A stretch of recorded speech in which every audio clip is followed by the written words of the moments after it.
Hello students, very good morning. हम लोगों ने चैप्टर 1, 2 और 3 पढ़ लिया है। अब हम लोग आ गए हैं चैप्टर नंबर 4 पर।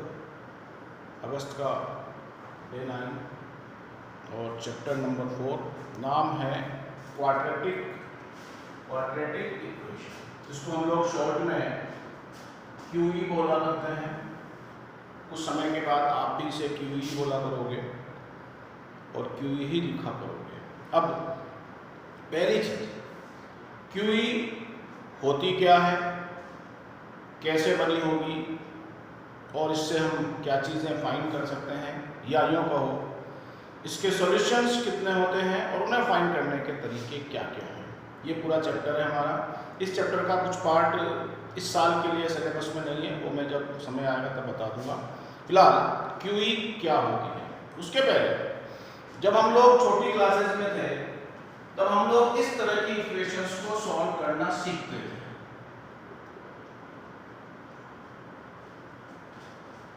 और इसको सॉल्व करके आप लोग जानते हो, इस इक्वेशंस को हम लोग कहते हैं linear equation in one variable. Linear क्यों कहते हैं? क्योंकि इसकी डिग्री 1 है और वन वेरिएबल क्यों कहते हैं? क्योंकि इसमें अननोन क्वांटिटी केवल x है और केवल 1 है और वो है x। और इसको सॉल्व करने से हम लोग सॉल्व करते थे, x की वैल्यू फाइंड करते थे और x की वैल्यू 1 आती थी और अक्सर आती थी। 1 ही क्यों आई थी? क्योंकि डिग्री उसकी 1 थी। इसका सॉल्यूशन जो केवल 1 हुआ करता था। 1 का मतलब ओनली 1, यानी सिर्फ 1। अब उसके बाद हमने चैप्टर 3 में pair of linear equation in two variable पढ़ा। वहां पर तो अननोन क्वांटिटी थी, डिग्री तब भी 1 ही थी। अब हम लोग आ रहे हैं इस तरह की इक्वेशंस पर जिसमें अननोन क्वांटिटी तो एक ही है लेकिन डिग्री उसकी 2 है। इस तरह की इक्वेशन को हम लोग कहते हैं second degree equation in one variable. Second degree क्यों कहते हैं? क्योंकि इसकी डिग्री 2 है। वन वेरिएबल क्यों कहते हैं? क्योंकि अननोन क्वांटिटी अभी भी एक ही है। इसी इक्वेशन को जिसकी डिग्री 2 होती है, अननोन क्वांटिटी 1 होती है, उसी इक्वेशन को हम लोग कहते हैं क्वाड्रेटिक इक्वेशन, यानी QE। अब जब डिग्री 1 थी, वेरिएबल 1 था, तब सॉल्यूशन भी 1 ही था, 1 नंबर। लेकिन अब डिग्री 2 है, सॉल्यूशन और वेरिएबल 1 ही है।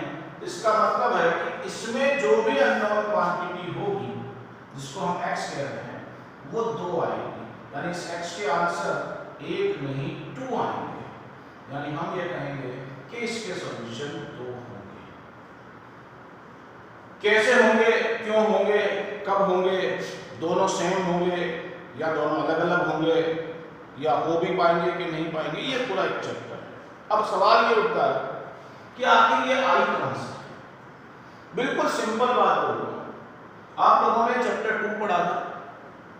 चैप्टर 2 का नाम था पॉलिनोमियल, और उस पॉलिनोमियल में सबसे काम का पॉलिनोमियल, यानी न्यू को सबसे इंपॉर्टेंट बात जो हमने पढ़ी थी, वो पढ़ी थी क्वाड्रेटिक पॉलिनोमियल।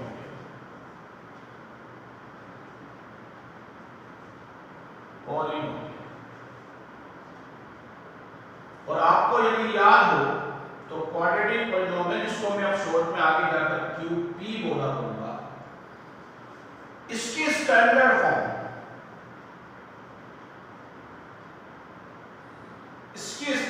फॉर्म थी x² + bx + c, जहां पर a सी के लिए हमने कहा था एनी रियल नंबर, बट ये भी कहा था कि ए की वैल्यू 0 नहीं हो सकती जब तक इसमें इक्वल 0 नहीं लगा हुआ है, तब तक यह क्वाड्रेटिक पॉलिनोमियल ही है। फिर आपको याद हो तो हम इसके जीरोज फाइंड किया करते थे। जीरोज का मतलब वही एक्स की वैल्यू, यानी वैल्यू ऑफ एक्स, जो अक्सर 2 आया करती थी, कभी कभी 1 भी आती थी, कभी कभी हम लोग उसको फाइंड नहीं भी कर पाते। अब इस क्वाड्रेटिक पॉलिनोमियल को ही एक्चुअल में क्वाड्रेटिक इक्वेशन में चेंज कर दिया। कैसे? जब तक ये ऐसे लिखा हुआ है और इक्वल 0 नहीं है, या इक्वल कुछ भी नहीं है, या इक्वल है ही नहीं, तब तक ये है क्वाड्रेटिक पॉलिनोमियल। लेकिन जो ही हम लोग इस क्वाड्रेटिक पॉलिनोमियल के आगे 0 लगा दें, तुम जानते हो जब किसी पॉलिनोमियल के साथ 0 लग जाता है या इक्वल लग जाता है, इक्वल समथिंग लग जाता है, तो वो एक इक्वेशन में कन्वर्ट हो जाता है। यानी इसी क्यूपी को यदि हम ऐसे लिखते हैं ax² plus bx plus c equal 0, तो एक्चुअल में वो बन जाती है क्वाड्रेटिक इक्वेशन QE। यानी क्वाड्रेटिक पॉलिनोमियल और क्वाड्रेटिक इक्वेशन में कोई बहुत ज्यादा चेंज नहीं है। क्वाड्रेटिक पॉलिनोमियल में इक्वल नहीं है, क्वाड्रेटिक इक्वेशन में इक्वल है, और क्वाड्रेटिक पॉलिनोमियल के जीरोज जब हम लोग फाइंड करते थे तब हम उसमें इक्वल ऐड करते थे, लगाते थे, बाद में उससे एक्स की वैल्यूज फाइंड, जिन्हें हम लोग जीरोज कहा करते थे। अब क्वाड्रेटिक इक्वेशन में इक्वल 0 आ जाता है या इक्वल समथिंग आ जाता है, दोनों कहते हैं, तो बाद में इधर आकर 0 हो जाएगा। ये जो चीज हमने लिखी है इसमें भी वही है, वह है A, B and C are any real number, but A is not equal to 0। ये बात क्वाड्रेटिक पॉलिनोमियल में भी थी, यही बात क्वाड्रेटिक इक्वेशन में भी है। देखो यहाँ पे लिखा है कि B 0 हो सकता है, C 0 हो सकता है, दोनों 0 हो सकते हैं, पर A कभी 0 नहीं हो सकता। तो इसका मीनिंग क्या होगा?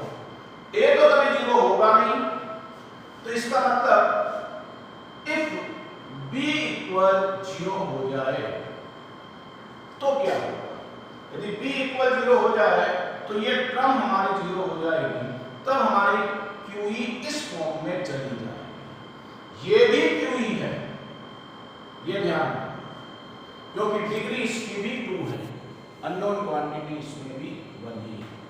दूसरा हो सकता है कि C इक्वल 0 हो जाए तो क्या बनेगा? C 0 का मतलब कांस्टेंट टर्म नहीं है, तब इक्वेशन ये रह जाएगी और ये भी QE है। इसका मीनिंग क्या हुआ? इसका मीनिंग ये हुआ कि QE एक्चुअल में 3 तरह की होती है। बनती क्वाड्रेटिक पॉलिनोमियल से है सब, लेकिन क्योंकि उसमें B और C समटाइम 0 भी हो सकते हैं, A नहीं हो सकता। A क्यों नहीं हो सकता? उसके पीछे रीजन भी है, आप जानते हो। यदि मैंने A को 0 कर दिया तो उसमें से x² वाली टर्म हट जाएगी, और जब x² वाली टर्म हट जाएगी तो वहां पर सिर्फ ये बचेगा, तब उसकी डिग्री क्या हो जाएगी? उसकी डिग्री 1 रह जाएगी, और फिर वो QE नहीं। तो 3 तरह की QE, एक स्टैंडर्ड फॉर्म की, यहां लिख देता हूं मैं, स्टैंडर्ड फॉर्म ऑफ QE, वो वही है जो पूरी है, जिसमें x² वाली टर्म भी है, x वाली टर्म भी है, कांस्टेंट भी है, इक्वल भी है और 0 भी है। ये स्टैंडर्ड फॉर्म की QE है, लेकिन क्योंकि B और C में से कोई भी 0 हो सकता है, इसलिए ये भी एक QE है, ये भी एक। यानी आपकी भाषा में हम लोग यूं कह सकते हैं कि QE 3 तरह की होती है। बनती सब क्वाड्रेटिक पॉलिनोमियल से है, लेकिन होती 3 तरह की है। पहली स्टैंडर्ड फॉर्म QE, जिसमें सब कुछ होता है। एक B इक्वल 0 वाली QE, जिसमें x वाली टर्म नहीं होती। एक C इक्वल 0 वाली QE, जिसमें कांस्टेंट टर्म नहीं होती। अब बात चलती है इसका आइडेंटिफिकेशन क्या है। बात को ढंग से सुनना। क्वाड्रेटिक पॉलिनोमियल की आइडेंटिफिकेशन क्या थी? QP। उसकी आइडेंटिफिकेशन थी दो। पहली चीज, कहीं भी रूट में वेरिएबल नहीं होना चाहिए, यानी ऐसा नहीं होना चाहिए था x² plus root x plus 3, ऐसा नहीं होना चाहिए, मीन्स रूट में वेरिएबल नहीं होना चाहिए। दूसरी आइडेंटिफिकेशन ये थी कि कहीं भी अपॉन में वेरिएबल नहीं होना चाहिए, ये भी नहीं होना चाहिए।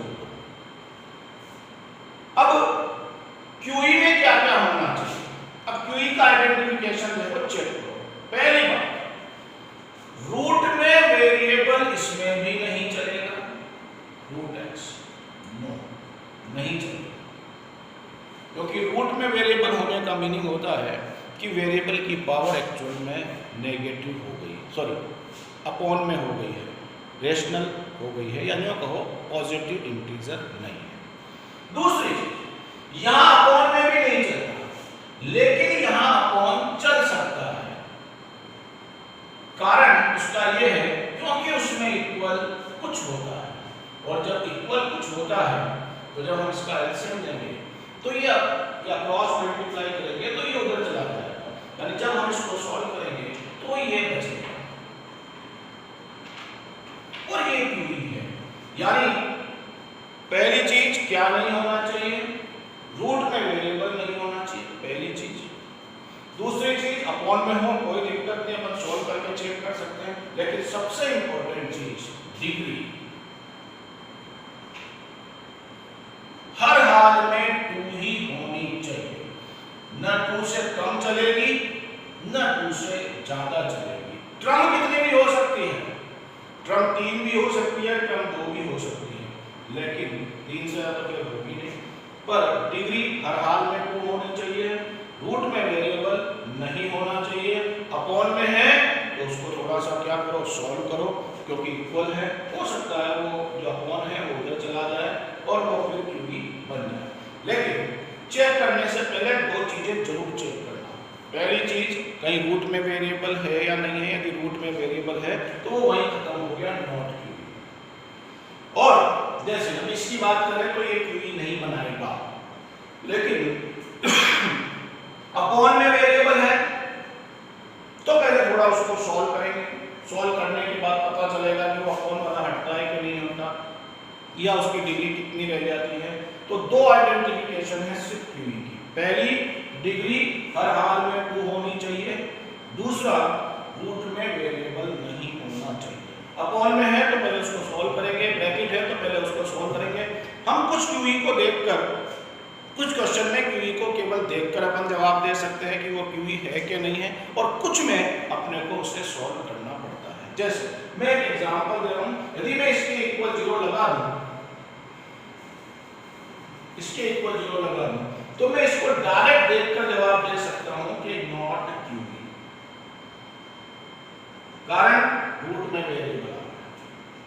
लेकिन मेरे पास यदि ये लिखा हुआ है 1/x प्लस x इक्वल 2, तो मैं भी इसको डायरेक्ट जवाब नहीं दे सकता। क्यों?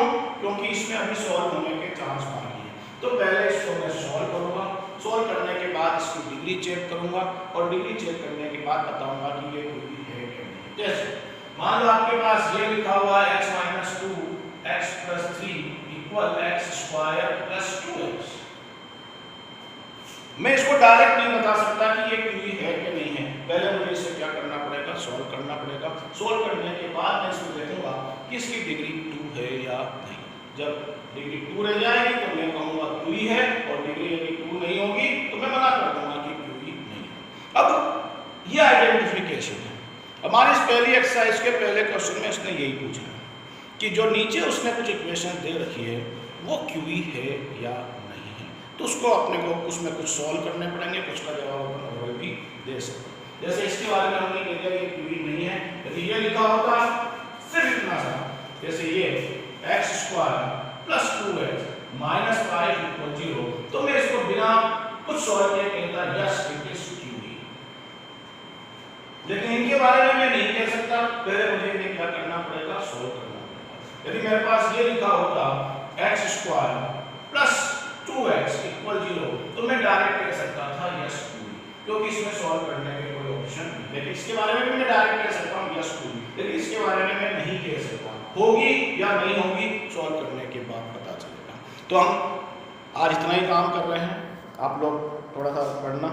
कल हम लोग इस एक्सरसाइज का पहला क्वेश्चन करेंगे जिसमें अपने को पता चलेगा कि ये QE है या नहीं। Thank you.